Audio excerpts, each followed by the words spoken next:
The sun is loud, but the candle that refuses to die in the wind. That's the one you remember. Empaths are that candle. They burn quietly, holding the light no one sees. And somehow, even when everything tries to blow them out, they keep glowing. They told you your sensitivity was a weakness, that you feel too much, care too deeply, absorb too many things that don't belong to you. But what if they were wrong? What if that sensitivity, the same one that once broke you, was never a flaw, but proof of a rare light only a few souls carry? Carl Jung believed that real consciousness doesn't rise from comfort. It's born from friction, from pain, from the fire that almost destroys you. And that's what makes true empaths so rare. Their light wasn't given, it was earned, piece by piece, in the dark. Because while most people spend their lives trying to look bright, the empath shines where no one dares to look, in the dark. Carl Jung once said that the most terrifying thing is to accept yourself completely. And he was right, because true acceptance isn't gentle. It demands that you walk into the rooms of your soul you've kept locked for years, the ones filled with shame, fear, and memory. It asks you to sit in the silence of everything you've avoided, and not look away. For Jung, light was never the opposite of darkness. It was born from it. It was the result of friction, the slow burning of everything false until only what's real remained. Most people believe light means purity, kindness, calmness, the ability to stay untouched by the mess of life. But Jung understood that consciousness is not a halo. It's a scar that glows. He called this lifelong process individuation, the art of becoming whole by integrating what the ego wants to hide. To Jung, it was the soul's evolution, the fusion of what we show the world with what we fear within ourselves. It is not about perfection, but integration, the reconciliation of the saint and the shadow. He wrote that no tree can grow to heaven unless its roots reach down to hell. And perhaps that's the most accurate definition of inner light there is. Because the empath, knowingly or not, lives this truth every single day. They are constantly walking the thin line between the conscious and the unconscious, absorbing the static of the world, translating it into emotion, and returning it as compassion. They don't just feel what others feel, they carry what others can't express. And in doing so, they perform, silently, the very work Jung described, bringing what is hidden into awareness, turning chaos into connection.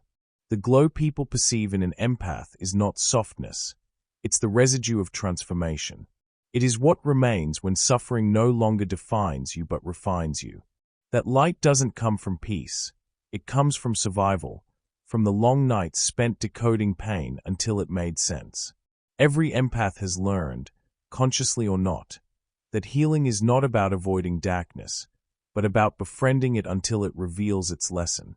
This was Jung's forgotten teaching, that consciousness is forged like gold, under pressure, through fire, through confrontation with the shadow.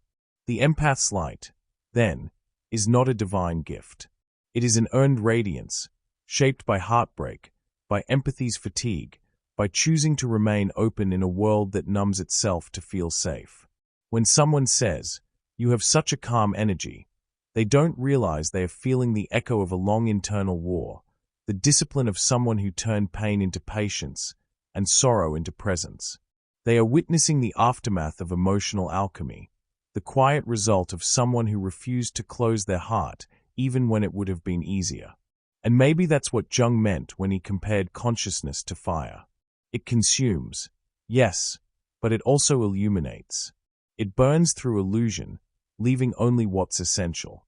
And when an empath walks through that fire and learns to carry it without being consumed, something extraordinary happens. The darkness around them doesn't disappear. It simply begins. But even glowing, empathy is not magic.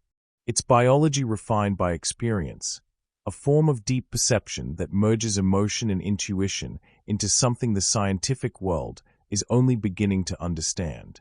Carl Jung sensed it a century ago when he wrote that there are invisible currents running between all human beings. Today, neuroscience is finally catching up. Modern studies show that empaths operate on a different kind of awareness, one that blurs the line between self and other. In 1996, a group of researchers at the University of Parma, led by Giacomo Rizzolatti, discovered mirror neurons, specialized brain cells that activate both when we perform an action and when we watch someone else do it. These neurons don't just mirror movement, they mirror emotion. They allow us to feel someone's joy, their shame, their grief, as if it were our own. But empaths go further. Research by Dr. Judith Orloff at UCLA describes what she calls emotional empaths, people whose mirror neuron systems are unusually active, creating an almost magnetic resonance with others' emotional states. This heightened sensitivity can make them intuitive healers, but also vulnerable to emotional fatigue. It's not weakness, it's neurobiological openness. Other studies from Elaine Aron and Arthur Aron on highly sensitive persons reinforce this. Their nervous systems respond more strongly to subtle stimuli, sounds, facial expressions, energy shifts. Their brains process sensory data more deeply, particularly in regions related to empathy and awareness, such as the insular and anterior cingulate cortex. What Jung called psychic permeability, neuroscience now calls heightened sensory processing sensitivity. It's the same phenomenon viewed through different lenses: psychology, spirituality, biology. But beyond the scientific, there's something more elusive, something frequency-based. HeartMath Institute research has shown that the human heart emits an electromagnetic field measurable several feet away, and that emotional states can synchronize these fields between individuals. When two people connect authentically, through empathy, presence, or shared vulnerability, their heart rhythms literally begin to mirror each other. In a way, empathy is resonance made visible. Jung hinted at this when he spoke of synchronicity, the mysterious coincidences that arise when inner and outer realities align. He believed that our psyche is not isolated, but part of a living network, an unseen field of symbols, emotions, and meaning that binds us to everything else. Empaths feel this network not as theory, but as reality. They live in constant contact with it, reading the atmosphere of rooms, sensing tension before words are spoken, translating vibrations into feelings. That's why crowded spaces exhaust them, not because they are fragile, but because they are tuned to frequencies most people have learned to ignore. Imagine standing near 100 radios playing at once, each on a different station. Most people hear noise. An empath hears messages. They pick up what others discard, the emotional static beneath conversation, the fear behind the smile, the longing in someone's silence. This is not intuition in the mystical sense. It's deep pattern recognition combined with emotional intelligence and neurological sensitivity. And yet, there's still something science can't measure: the empath's ability to transmute energy. Where a machine detects vibration, an empath transforms it. They don't just feel another's pain, they metabolize it, digesting emotion until it becomes understanding. That's not merely empathy. It's a form of psychological alchemy, turning heaviness into meaning, despair into connection.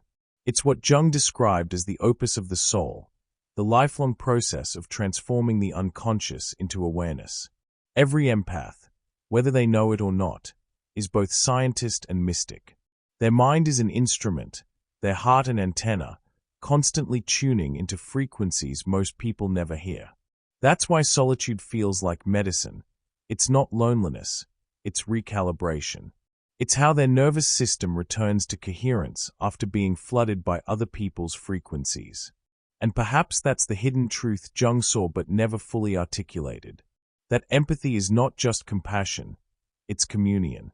It's the moment the boundaries between self and world dissolve, and you feel the pulse of something larger moving through you. Not an illusion, not mysticism, just life, recognizing itself in another. Every empath has scars that don't appear on skin. They carry memories that still hum beneath the surface, quiet songs of things they felt too deeply, of people they couldn't save, of moments they still replay in the dark. Jung called this kind of pain necessary suffering. He believed the soul grows through friction, not comfort, and that every wound, if faced with awareness, becomes an opening through which light can enter. But what Jung didn't write, and what every empath knows, is how lonely that growth can feel. Because while others learn to filter life, the empath receives it unedited. They notice the slight change in someone's tone. They sense tension when no one speaks. They see sadness behind laughter, and exhaustion behind the mask of "I'm fine." It's not imagination, it's perception sharpened by survival. There's a kind of exhaustion that comes from caring more than you should, from wanting to fix what isn't yours to fix, from feeling pain that doesn't have your name on it. Some days, that weight makes you quiet, not because you have nothing to say, but because you've already heard too much. Empaths learn early that being open-hearted can be dangerous. As children, they may have been the peacekeepers, the ones who sensed the emotional weather in their homes, who calmed tempers before storms began. They learned to read energy before they could read words. And so they grew into adults who know how to soothe everyone except themselves. But there's beauty even in that wound. Because empathy isn't just the ability to feel, it's the courage to keep feeling in a world that tells you not to. It's waking up every day knowing you might absorb pain that isn't yours, and choosing to stay open anyway. It's holding space for others even when your own heart feels like it's breaking. The irony is that the same heart that aches so easily is also the one that heals most deeply. When you've known despair, kindness becomes instinctive. When you've sat inside silence, you learn how to listen. When you've carried sorrow, joy becomes sacred. That's the paradox of the empath's light. It's forged in fire, yet it feels like calm. There's a moment every empath knows. Standing in a crowded room, smiling, listening, nodding, and suddenly feeling like the air has turned heavy. No one said anything wrong. Nothing happened. But something inside whispers, someone here is hurting. And without thinking, they turn their light toward it, softly, invisibly, healing by presence alone. That's the hidden ministry of empathy, helping without announcing it. Yet this gift has its cost. Empaths often carry guilt for needing boundaries. They fear being seen as selfish when they finally say no. They struggle to rest, to detach, to recharge, because silence sometimes feels like abandonment. But learning to protect your energy isn't betrayal, it's stewardship. Your light doesn't exist to burn endlessly. It exists to guide wisely. And amid the difficulty, there are moments of quiet joy only an empath understands. The moment when someone says, "I don't know why, but I feel better after talking to you." The moment when a stranger's eyes fill with relief because you noticed what no one else did.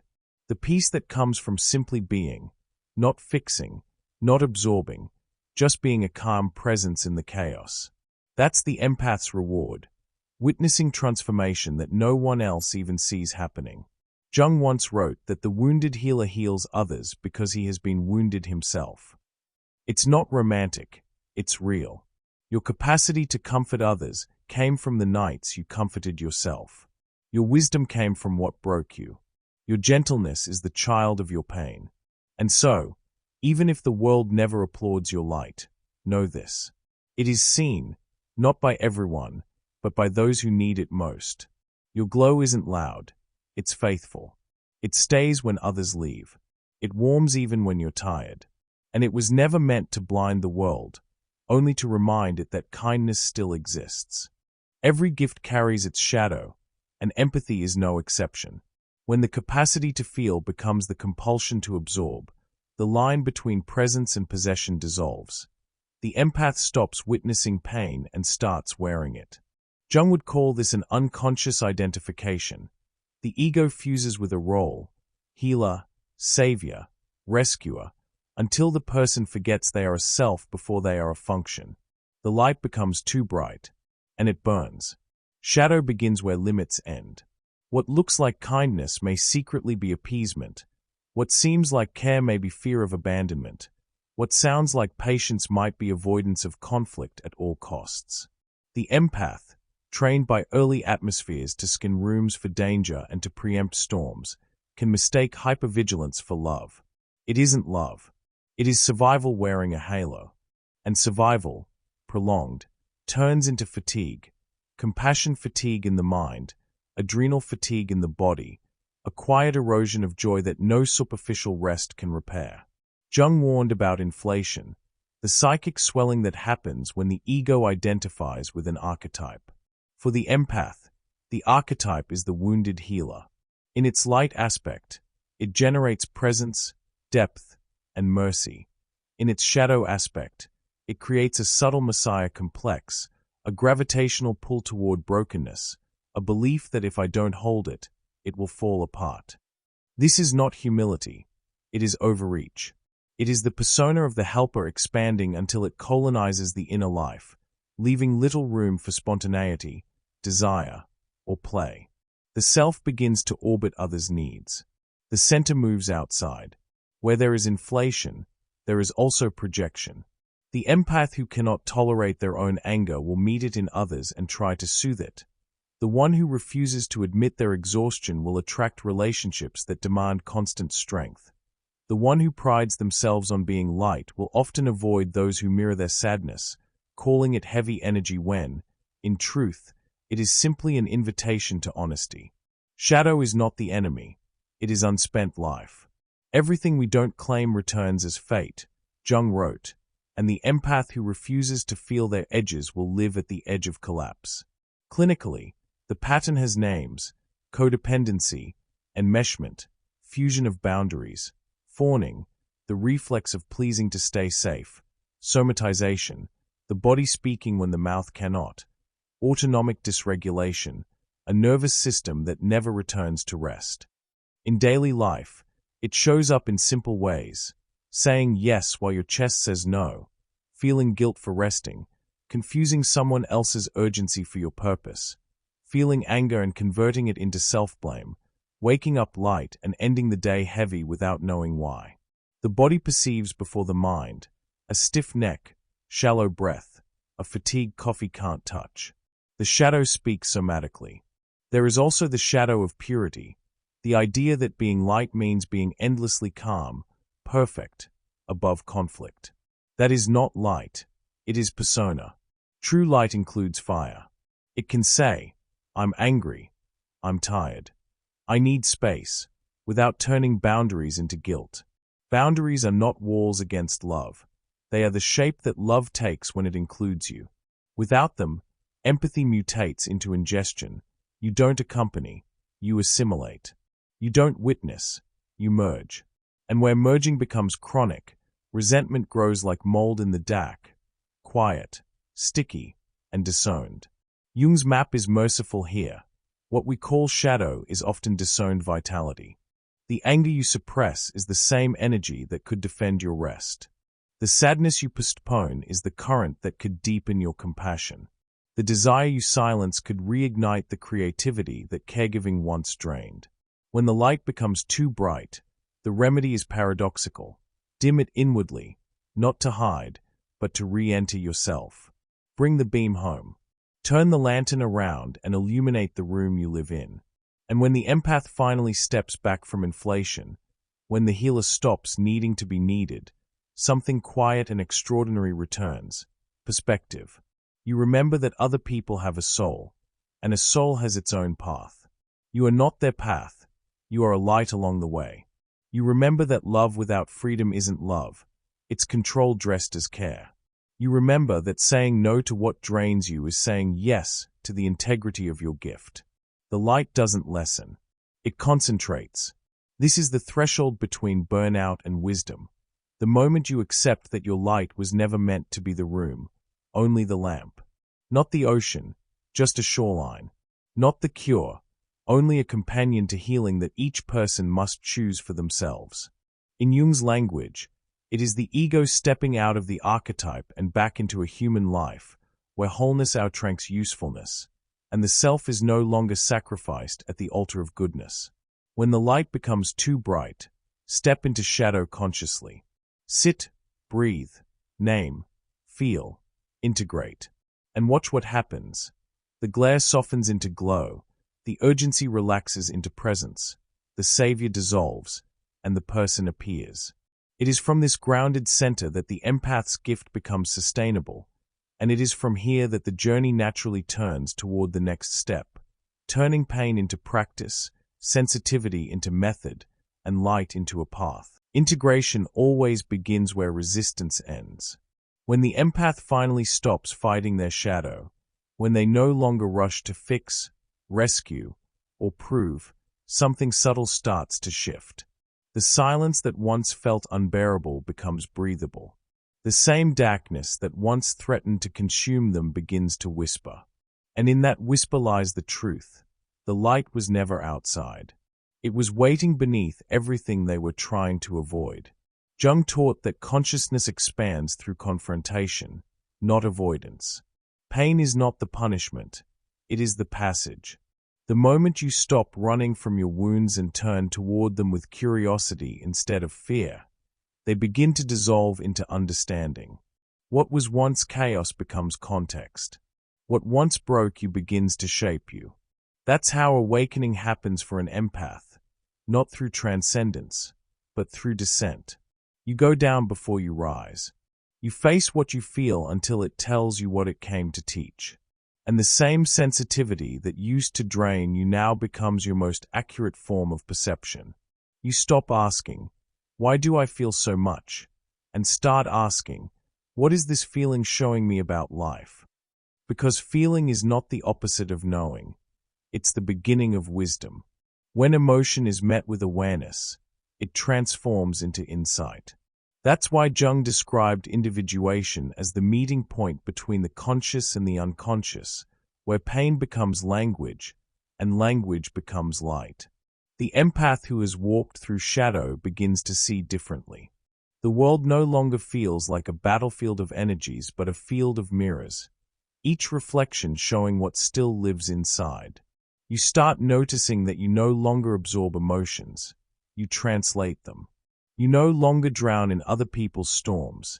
You recognize the weather, but you remain the sky. This is the quiet birth of discernment, when empathy stops being a flood and becomes a flow. You realize you don't have to save everyone. You simply need to stay awake enough to love them without losing yourself. And suddenly, boundaries are no longer barriers. They are navigation tools. They tell your light where to go and where to rest. The nervous system, once addicted to noise, learns the language of peace. Solitude becomes sacred, not escape, but recalibration.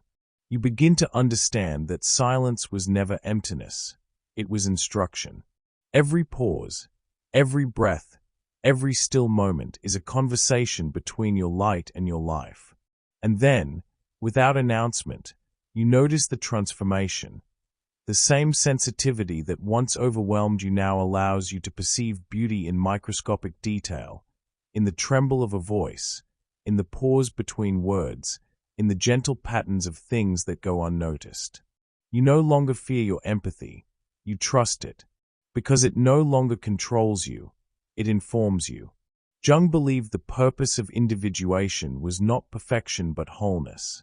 Wholeness means contradiction, to be light and shadow, strong and soft, finite and infinite. The awakened empath embodies this paradox. They have learned that peace is not the absence of feeling, but the mastery of it, the art of staying open without bleeding. So when you meet someone calm, centered, unbothered by chaos, remember, their serenity was not inherited. It was built. Their glow was earned in silence, through the practice of turning pain into wisdom. That's the essence of the awakened empath, not someone who avoids the dark, but someone who knows how to carry their own light through it. Awakening means nothing if it isn't lived. The empath's next step is not more feeling, it's more focusing. You begin to realize that your light needs structure, just as a flame needs glass to become a lamp. Protecting your energy is not withdrawal, it's precision. You learn to listen without absorbing, to care without collapsing, to give without disappearing. You start your mornings in silence, not to escape the world, but to remember that you have a center before the world begins to pull at it. Boundaries become sacred rituals, choosing when to speak, when to step back, when to rest. You stop mistaking exhaustion for compassion and learn that the most powerful healers are not the ones who give everything. They are the ones who give consciously. You honor your light by tending to it. Through solitude, stillness, prayer, journaling, or art, whatever helps you come home to yourself. Because your empathy is not a duty, it's a dialogue with the divine, and that dialogue needs space to breathe. So protect what sustains you. Speak gently to yourself. Rest before you're empty. And remember, your light doesn't need to reach the whole world to matter. It only needs to reach you first. If this message resonated with you, it's not by accident. There's a reason your heart recognizes words like these. It's because they speak the language of your own light. Here at Hidden Mind, we walk that path together, learning to see in the dark, to understand the unseen, to turn pain into purpose. So if you felt something awaken inside you today, stay close. Subscribe, leave a light in the form of a comment, and let your story join the others that are finding strength in silence. Because your light, rare, quiet, and real, belongs here.